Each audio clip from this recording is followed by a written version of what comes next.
हम एक बहुत बड़े महात्मा की बात बता रहे हैं। बाबा कह रहे हैं, जब हम राम घाट में रहते थे गंगा की, तो एक बड़े अच्छे महात्मा वहां थे। उन्होंने एक अपनी कुटिया बना रखी थी। एक दिन उनके कोई बड़े धनी मानी भगत आए और सोने की कई मुहरें चरणों में रखी, भेंट में रखी। उन्होंने सोच करके ले लिया कि संत भंडारा करेंगे, और गीता जी के एक बस्ते में बांध कर रख दिया। वस्त्र को आवेष्टित करके ग्रंथ को जब रखा जाता है तो उसे बस्ता कहते हैं। एक रस्सी होती और उसको जब ऐसे करके कई बार लपेटा, उसी में वो स्वर्ण की मुद्राएं रख दी, मोहरें। सोचा कि कभी समय आएगा तो हम भंडारा कर देंगे। कुछ संतों ने उनसे कहा चलो तीर्थ यात्रा करने बद्री नारायण चलते हैं। चिंतन में आया कि वो मोहरे रखी, भंडारा करना था, पर संतों से कह नहीं पाए और चले तो बद्री नारायण नहीं पहुंच पाए, रास्ते में ही प्राण निकल गए। प्राणों का क्या भरोसा, कौन सा कदम आखिरी होगा किसको पता, कौन सी श्वास आखिरी होगी किसको पता। इसलिए बहुत चतुर सुजान वो हैं कि कोई संकल्प नहीं रहने देते, नहीं रखना चाहिए। चतुर सुजान साधक कल हम ये करेंगे, नहीं नहीं, अगर श्री जी ने चाहा तो कल ऐसा हो जाएगा। शब्दों में बंधना, शब्दों में ही मुक्त होना, संकल्प में ही बंधना और संकल्प से ही मुक्त हो जाना, दोनों बातें हैं। कल मुझे अमुक जगह जरूर जाना है, तुरंत अंदर से हाँ श्री जी ने चाहा तो जरूर चले जाएंगे। वाणी से भले चूक हो जाए, अंदर से चूक नहीं होनी चाहिए। तत्काल आराध्य देव को बीच में लो, नहीं फंस जाओगे। एक बार भी आराध्य देव को बीच में नहीं लिया, रास्ते में प्राण निकल गए। चिंतन चल रहा था कि लौट के आएंगे तो स्वर्ण मुद्राएं जो रखी उनको बेच करके फिर भंडारा करें। सदिच्छा भी नहीं रखनी, ये बहुत सूक्ष्म विषय है। अब उनका शरीर छूट गया। शरीर जब छूट गया तो शरीर की अंतिम क्रियाएं हुई जो संत की होती। 16 दिन बाद कुछ संतों को प्रसाद पवाया गया। महीना व्यतीत हुआ महाराज की कुटिया की जो सेवा सफाई में, तो बस्ता एक ऊंचे पे दिखाई दिया। देखा कि गुरु जी की गीता रखी हुई है। कोई बात नहीं है, कभी समय आएगा तो पढ़ेंगे, गुरु जी की गीता है। रात्रि में स्वप्न हुआ उनके शिष्य को कि बेटा मैं पतित हो गया, चूक हो गई। अंतिम समय स्वर्ण मुद्रा का ध्यान होने के कारण मैं सांप बनकर उसी बस्ता में बंधा हुआ हूं। जब तक स्वर्ण मुद्राएं बेचकर संत सेवा नहीं करोगे, मुझे सांप की योनि मिली है। पूज्य पादुड़िया बाबा भी वहीं रामघाट में थे।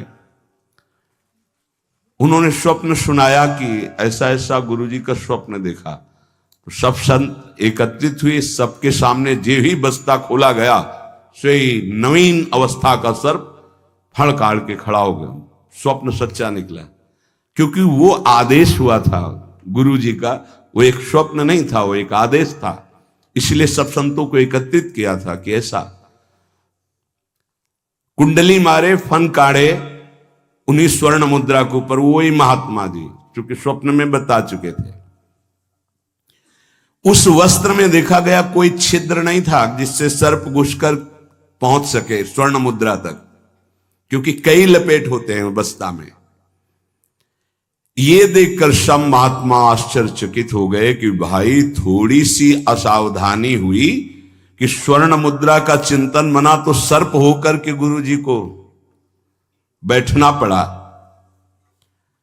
उस सर्प को बड़े सम्मान, किसी को कुछ नहीं काटा, कुछ नहीं छेड़ा, उसको बहुत सम्मान से आदर पूर्वक जंगल में जाके दुखी होकर शिष्यों ने छोड़ा और उन मोहरों को बेचा गया।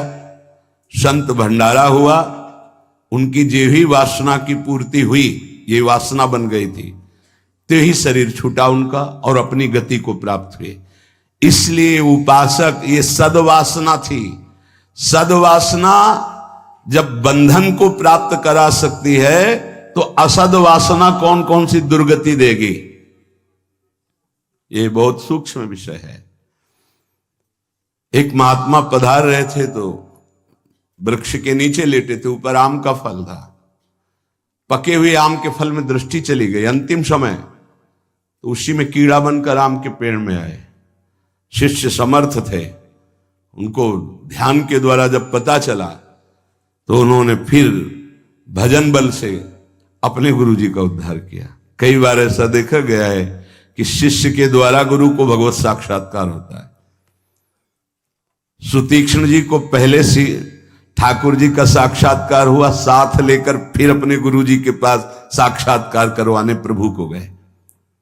बड़ी महिमा है भजन की। गुरु प्रदत्त भजन से बड़ी सामर्थ्य शिष्यों में जागृत हो जाती है। विश्वास करो, विश्वास करो, बाबा 2 बार कह रहे हैं। जो कह रहे हैं उस पर विश्वास करो।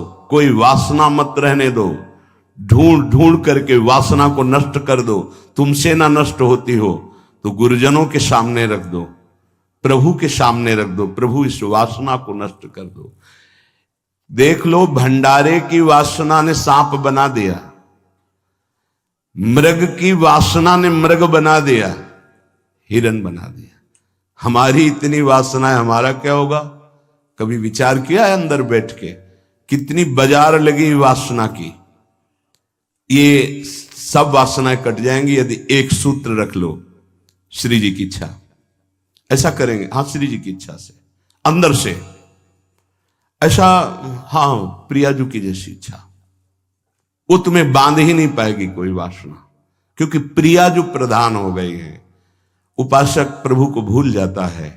जब कोई वासना होती तो अपना ऐसा अंधकार पैदा करती है कि प्रभु को भूल जाता। जैसे भरत जी भूल गए, जिन प्रभु के स्मरण में बाधा ना पड़ जाए, राज रानी, राजपुत्र और राज्य का त्याग कर दिया। वही हिरन की बाधा को कैसे स्वीकार कर लिया कि प्रभु का विस्मरण हो रहा है, प्रभु की सेवा छूट रही हो, हिरन के दुलार में घूम रहे हैं, हिरन बनना पड़ा। बहुत सावधान जन कराते हैं। एक एक शब्द पर कभी संशय मत करना। ये जीवन का वो सूत्र है जिनके आधार पर बाल्यावस्था से चला गया है। अय उपासक, अय साधक, मन में यदि कोई वासना रखोगे तो पुनर्जन्म तुम्हारा निश्चित हो गया है। होश में हो जाओ।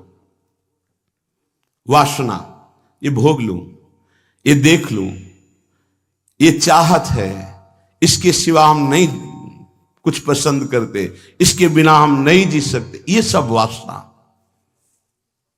हिरन में ममता हो गई तो भगवान के पुत्र हैं, भगवान ऋषभ देव जी के पुत्र हैं भरत जी महाराज। अगला जन्म हिरन का हुआ। स्त्री में आसक्ति हो गई पुरंजनी में, तो पुरंजन का अगला जन्म स्त्री का हुआ। अगर कोई भी वासना है आपका जन्म होगा, प्रमाण से कहते हैं बाबा। प्रार्थना करते हैं कोई वासना रहने न पावे, नहीं तो अगला जन्म हो जाएगा। बड़ा निकृष्ट भी हो सकता है। हम एक बहुत बड़े महात्मा की बात बता रहे हैं। बाबा कह रहे हैं, जब हम राम घाट में रहते थे गंगा की, तो एक बड़े अच्छे महात्मा वहां थे। उन्होंने एक अपनी कुटिया बना रखी थी। एक दिन उनके कोई बड़े धनी मानी भगत आए और सोने की कई मुहरें चरणों में रखी, भेंट में रखी।